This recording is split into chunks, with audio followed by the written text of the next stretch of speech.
Gari kana gari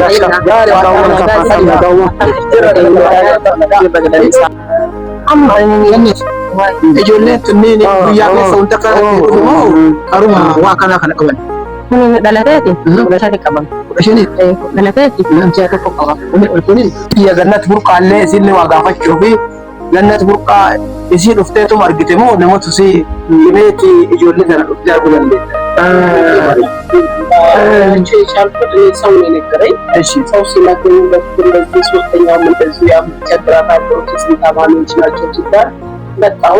የሆነ ነገር ይዘንላ መጣሁ። ስሟን መናገር ማልፈልገው ከሚቃ ጋር ረዳቻት ይዘን መጣንና ያንን ነገር ሰጠን። ከሰጠን በኋላ አይምሮዬ ጥሩ ነገር አልነበረም እና ጥሩ ነገር ጥሩ ስሜት የለኝም። ከቦታለች ወጣት ናት። ወጣትነቷን በእነዚህ ልጆች ነው የጨረሰችው።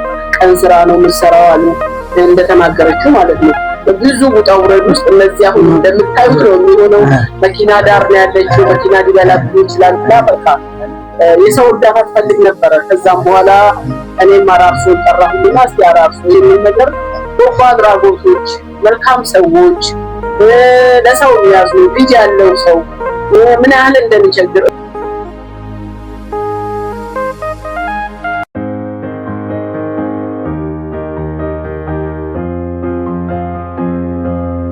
ijoollee kunni amma ilamooti ziini argaa jirtanii amma kuno boqqollaa kuntaala lama gannat burqaa qabdee dhuftee jirti. Gannat burqaa fiddee kuno adana mul'ifteetti gannat burqaatiin baay'ee tokko waaqni isaa eebbisu eebbifamii galatoomis jedha ganni. amiin amiin. Ijoollee kanneen warri ilaalaa jirtanii namni gargaaruu hin dandeenye sheer koppilingii godhaa nama biraan baasa. Namni gargaaruu hin dandeenye jechuudha. Namni gargaaruu dandeettu gargaari.